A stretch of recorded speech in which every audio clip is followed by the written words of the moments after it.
I'm Avery Davidson. And I'm Kristen Oaks-White. Thank you for joining us for This Week in Louisiana Agriculture. Winter Storm Fern swept across Louisiana, bringing frigid temperatures, icy roads, and enough sleet and snow to bring down trees and buildings. With wind chills in the teens, many livestock operations in North Louisiana had to take extra precautions to ensure the safety of their animals. TWILA's Josh Meeks braved the cold in Claiborne Parish for this story. Marsalis cattle is just north of I-20 in Claiborne Parish. When Mitch Marsalis starts his day, it's about 23 degrees and sleeting.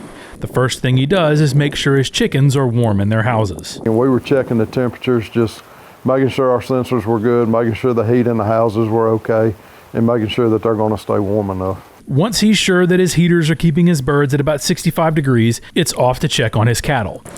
He was supposed to start artificial insemination today, but Mother Nature had other plans. We started the protocol 10 days ago on these heifers. When we looked at that forecast, today was supposed to be 48 to 49 degrees. A little bit of rain this evening, it's supposed to have been about 27, 28 this morning. And now we've got a high of, 25 today with sleet. Believe it or not, sleet is actually preferable to rain for livestock. The sleet or snow will help insulate their hides and keep them warm. If it were raining, that would bring a risk of pneumonia.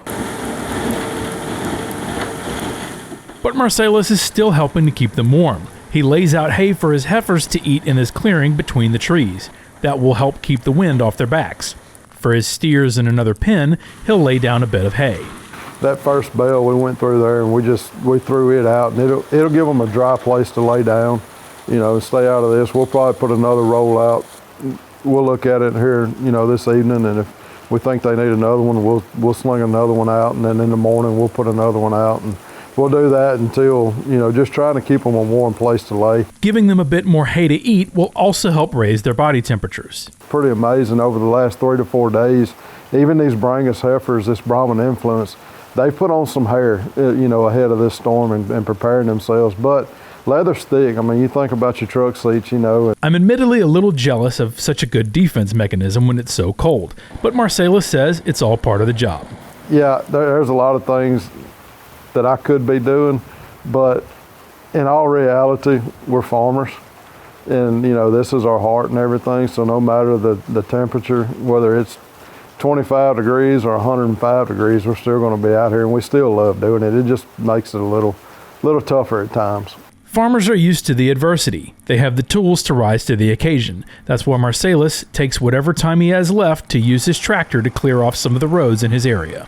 You've got to help your neighbors, because at some point you're going to need your neighbors' help. And, we're all in this together. Nobody's in this alone. You saw a lot of green and brown trees around those cows. Marsalis says that's what you want.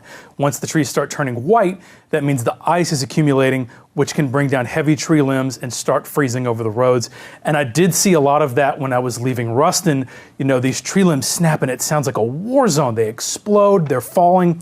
What amazed me was people need to heed the warnings. When these winter storms come through, there were cars that were driving on the road that really had no business, which would have been me, but thankfully a coworker did lend me his four-wheel drive truck, and I was actually able to rescue a couple of people who had gotten stalled out, but I eventually told myself, if I keep doing this, I'm not going to make it home. Yeah, so while you were at Mitch's, were you surprised by anything you saw, like, the ice accumulating on the backs of the cows or anything like that? No, and like Mitch said, the cows are used to this. They've got much thicker hides than we do.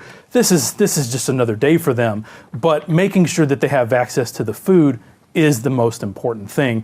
And Kristen, as we've seen, Mitch may have been the exception to the rule. And it seems to be, and it seems like for whatever reason, I don't know, the precipitation jotted down a little bit further, but it seems like when you get to Ruston, which is where things really went south in terms of that I-20 corridor, the weather result is just tragic up there.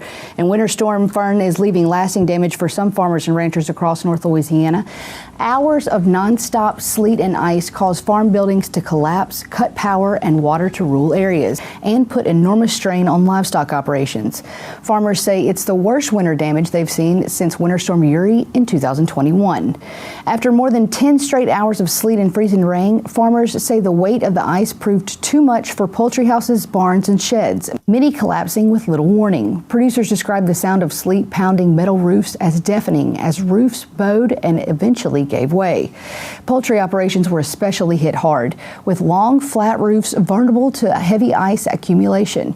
At least 11 houses in Louisiana have collapsed as a result of the ice. In many areas, damage assessments are still delayed due to icy roads, down power lines, and fallen trees, blocking access to farms. State and federal agriculture officials say it could take weeks to fully understand the storm's impact. Federal disaster assistance is now available for Louisiana residents after the severe winter storm that began January 23rd. President Donald Trump authorized FEMA to coordinate relief efforts in all 64 parishes, working to protect lives, property, and public health. The agency can send personnel, equipment, and other resources to help communities deal with the storm's impacts. Emergency protective measures under FEMA's public assistance program will be reimbursed at 75% federal funding, with additional help possible as damage assessments continue. The USDA also has programs to help Louisiana farmers and ranchers after the winter storm. You'll find a link to those websites and those resources on our website at twilatv.org. While the sleet and snow created a lot of problems above the ground, the freezing temperatures also had an impact beneath the surface. This week, TWILA's Carl Wiggers heads to Vermilion Parish to see how Winter Storm Fern is affecting Louisiana crawfish.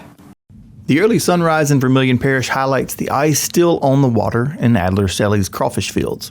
While it's not enough to try and skate on, it's enough to bring the crawfish season to a halt. Yeah, this week right here we're going to see very little fishing. Definitely need to let the temperatures get above freezing before we can get in the water to try to get anything harvested. Stelly and other farmers near him began setting traps in the water as early as November, and by January they're pretty much all in. Even before this week's slowdown, Stelly says they were at below normal production to start the season when farmers needed momentum the most. After the rice season we just had, I think we was all hoping for a big blowout start, but I mean, it is a start and we are seeing crawfish for the future, but it's a little slower than normal start, and Mother Nature's here giving us another little slowdown, but I still think it's going to be all right in the long-term part of the crawfish season.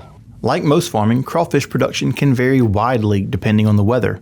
Stelly says there have been years where he will enter February at a very different pace than this year. Other years when it doesn't get as cold, I've seen us being, almost at full swing already by the end of January. Over the past 2 decades, crawfish acres have climbed significantly, and farmers have made huge investments through checkoff programs to support research and markets. Stelly says you can't really have rice without crawfish in today's markets. Crawfish is almost a necessity to growing and harvesting rice. With the input costs where they are and price of rice where it's at the time being, I mean, rice farmers are depending more and more on crawfish to try to make ends meet for sure. This slowdown in production is hitting at a tough time for farmers.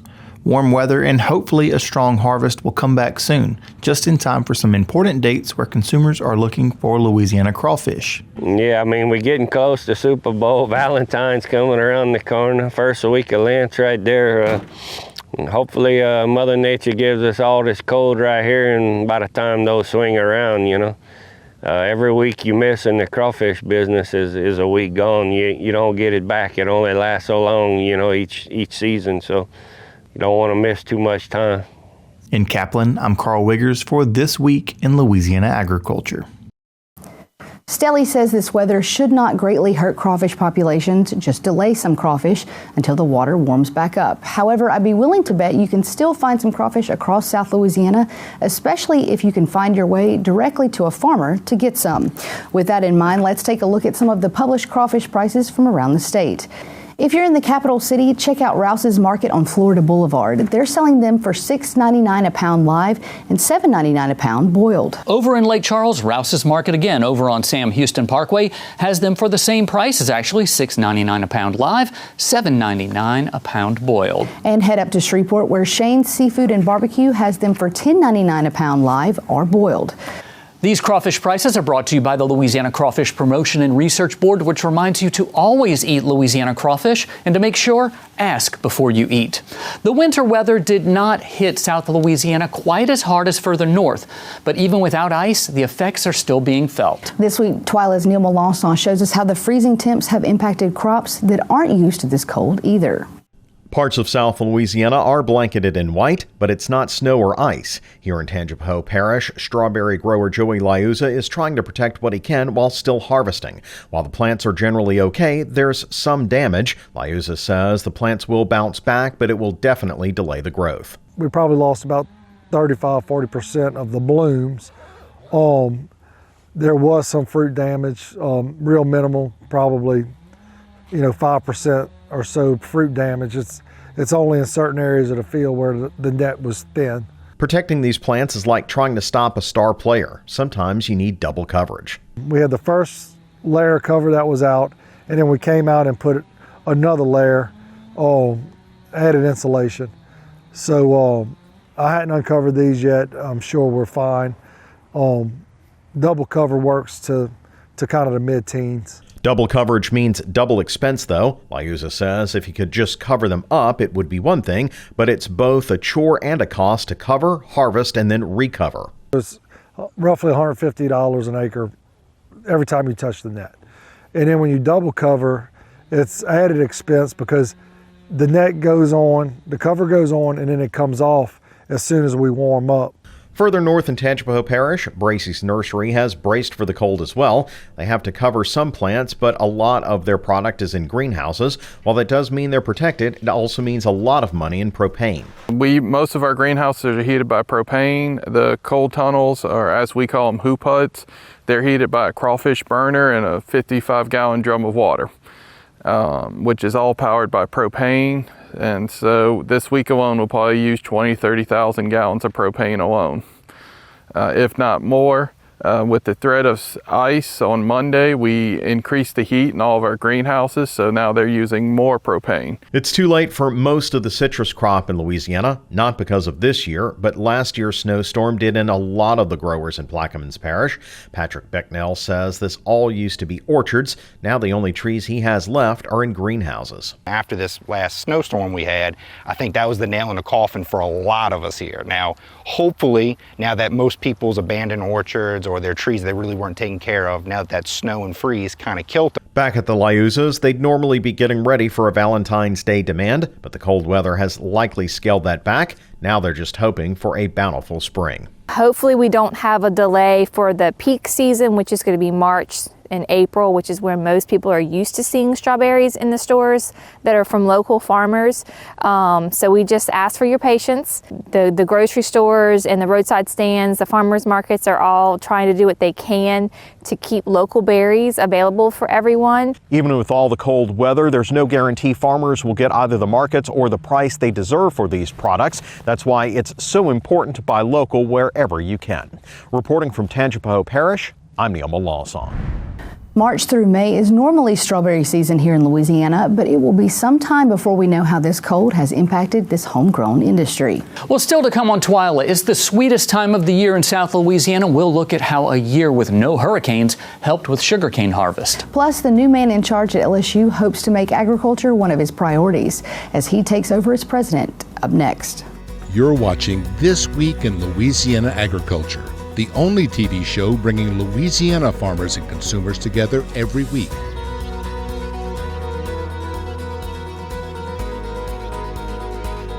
Well, they say records are made to be broken, and that's what Louisiana sugarcane producers and millers did with this year's crop. Several factors contributed to it, but as Craig Gautreaux explains, the biggest one was outstanding weather, especially during harvest. Louisiana sugarcane fields are bare as the harvest season has finally concluded. Starting in mid-September, producers have been cutting cane and mills have been processing for more than 100 days. And this year's crop was the biggest one in history. We're going to grind the most tonnage that we've ever ground in Louisiana. So we're going to be right at maybe just shy of 18 million tons of sugarcane being ground. The weather during harvest was much drier than normal, which led to exceptional sugar recovery levels.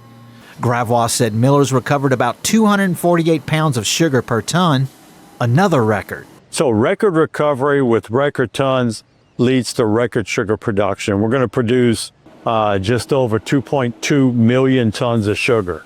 About the only negative for sugarcane growers is prices again fell. A saving grace for producers is that the weather reduced the cost of harvesting and milling. prices might be down just a bit compared to last year, but when you look at a cheap crop to mill and a cheap crop to get out of the field, those are ways that this industry has made money. The weather during the 2025 harvest has already gotten the 2026 crop off to a fast start. This is probably as much field work in the fall that I've ever seen inside the grinding season. So all those things bode well for the 2026 crop. Avoiding a tropical system during harvest time kept the fields dry and the cane straight, helping expedite the harvest. With the LSU Ag Center, this is Craig Gotro reporting.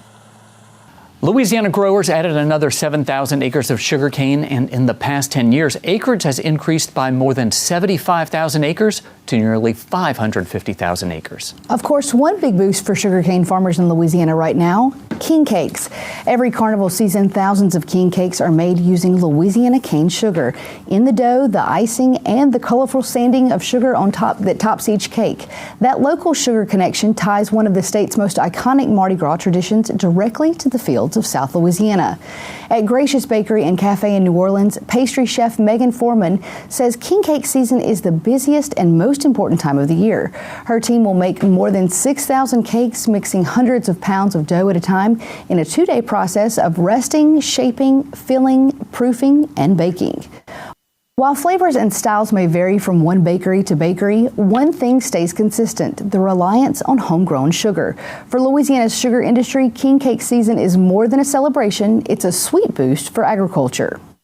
And of course, every cake still comes with that tiny baby inside, keeping the party and the tradition going strong.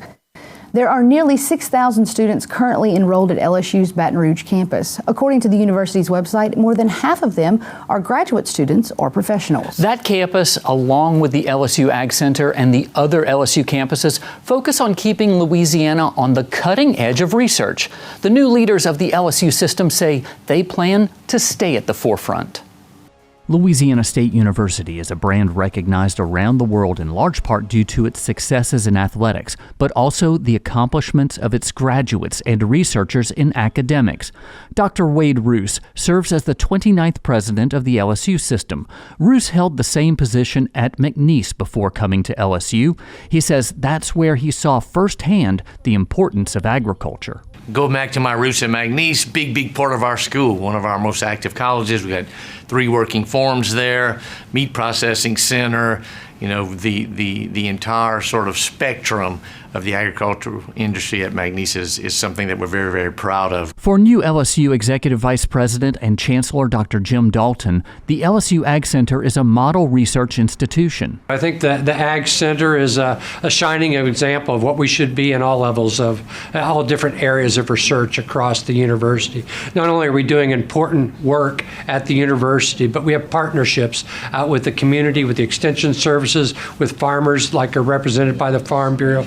And it's that taking what we're doing from a research perspective and applying it to the communities around us, which is emblematic of everything we should be doing in research at LSU. Dr. Matt Lee remains the Vice President for Agriculture and Dean of the LSU College of Agriculture. He points out the successes in recruiting and graduating students. Our enrollments over the last 3 years in the college are up 8.5%.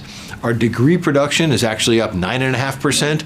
So we're graduating over 500 people a year out of the college and getting them out into the ag industry. So that's important. What's important to all three is a change to the LSU system to unify all of the work done at every LSU campus. When we think about this structure, the Ag Center is going to report to the Chancellor. We think we can get more support there. It's going to allow me some time to free up to some of our rural campuses, Eunice and Alexandria and Shreveport, and soon to be University of New Orleans.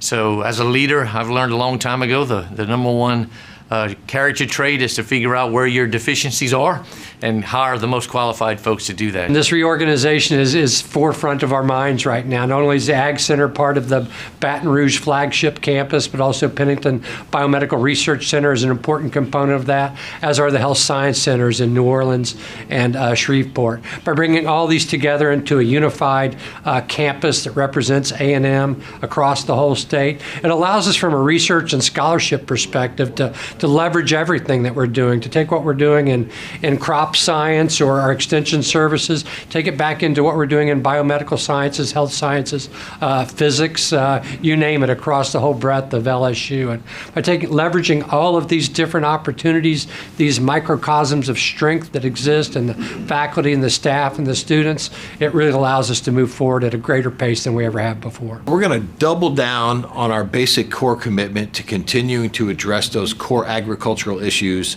that help producers be more effective and efficient in the work that they're doing. So continuing to develop new varieties that yield more per acre. We just established a new Center for Invasive Species Management that's going to continue to give us the tools to manage invasive species that are threats to agricultural production. But the key for us going forward is really going to be the rapid adoption of emerging technologies. Enormously blessed to have a very core group around me with Dr. Dalton and Dr. Lee. And I can't imagine nothing but better times ahead when we come to our support and partnership between Farm Bureau and Louisiana State University. To learn more about LSU and the LSU Ag Center, visit our website at twilatv.org. Still to come on TWILA, from high-tech farm equipment to a skillet full of pastillia, agriculture is getting a fresh spotlight in West Carroll Parish. Stay with us. Agriculture was on full display in Oak Grove for the West Carroll Parish Ag Expo. As Tammy Arender reports, it celebrated rural life, innovation, and the people who keep our rural economies moving. Change things around. From equipment to technology, agriculture took center stage at the Lingo Center in Oak Grove. The West Carroll Parish Tourism Commission organized the event. The mission? About more than education. It's about support and encouragement for farmers, especially after a tough few years for many who feed and clothe the world. We wanted to give back to them anything that we could possibly do to help them in all their aspects of their life. The event also serves as a showcase for life in East and West Carroll parishes and the pride behind the work done here. The canola gourmet is really what makes this dish all come together. A live cooking demonstration by Katie Couillard of Panola Pepper and a farm-to-table flavor. Couillard's pastillia was a big hit. Very good. But I hope that they walk away realizing that our farmers are really the backbone of not just Northeast Louisiana, but our country in general. This blade will change pitch. Sam Ashley is being recognized as a local ag innovator, a farmer who happens to have a mechanical engineering degree and is now designing and creating implements that help the producer. To me, I'm just trying to build a quality product for the farmers and sell it at a fair price where I can make a living and they can have a reliable piece of equipment. So this Ag Expo isn't just about farming. It's where tradition meets innovation, and we celebrate the backbone of Northeast Louisiana, which is agriculture. I'm Tammy Arender for This Week in Louisiana Agriculture. Now, several others were to be honored at a fundraising gala, but that was canceled due to the ice storm. Well, that does it for this edition of TWILA. Be sure to join us next week when we'll take you to a rodeo just for special children in Lake Charles. Until then, you can watch all of our stories online at twilatv.org. Be sure to like us on Facebook, follow us on TikTok and Instagram. You can find all of these stories and more on our YouTube channel. Be sure to subscribe, turn on notifications. That way you know when we put something new out there. For all of us here at TWILA, thank you for joining us. We hope to see you again right here next week.